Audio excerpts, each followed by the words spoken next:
Karachi police के अंदर से एक ऐसी कहानी सामने आई है जिसने सच पूछे तो सबको हिलाकर रख दिया है। ये मुबैना करप्शन की एक ऐसी दास्तान है जो एक बहुत बड़ी कामयाबी के दावे से शुरू हुई और फिर एक बहुत बड़े स्कैंडल में बदल गई। आइए इसकी तफसीलात में चलते हैं। तो कहानी का आगाज होता है एक जबरदस्त दावे से।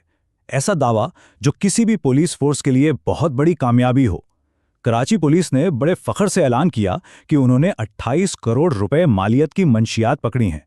सोचिए, ये मंशियात के खिलाफ जंग में एक बहुत बड़ी जीत थी।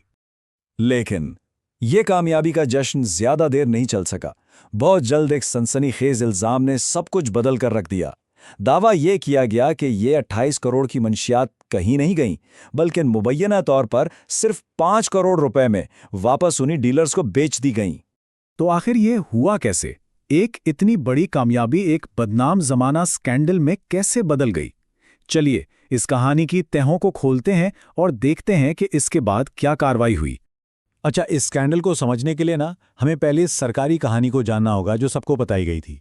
सब कुछ एक बड़े और कामयाब पुलिस ऑपरेशन के दावे से शुरू हुआ था। कराची पुलिस की खास टीम है स्पेशल इन्वेस्टिगेशन यूनिट यानी SIU। उन्होंने मीडिया के सामने आके बताया कि जनाब, हमने एक बड़ी कार्रवाई की है और 28 करोड़ रुपए की मंशियात बरामद कर ली हैं। यही वो दावा था जिसने इस पूरे स्कैंडल की बुनियाद रखी।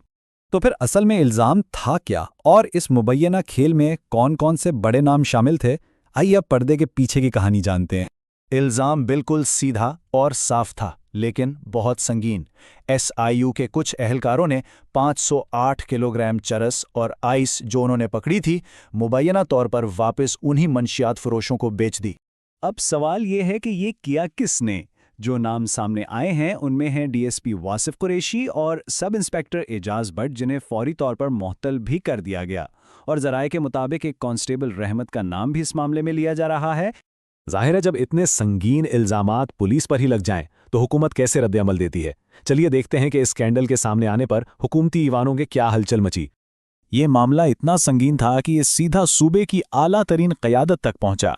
वज़ीर दाखिला सिंध ने जब इन इल्जामात के बारे में सुना तो उन्होंने सख्त बरहमी का इजहार किया और बस यहीं से कार्रवाई का आगाज हुआ।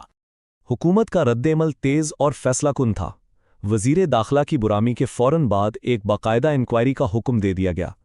इस इंक्वायरी के लिए एक खुसूसी तहकीकाती कमेटी बनाई गई और साथ ही तमाम मुल्ज़िम अफसरान को फौरी तौर पर मुअत्तल कर दिया गया। इस तहकीकात की क़यादत का ज़िम्मा एक सीनियर अफसर DIG इरफान बलोच को सौंपा गया है।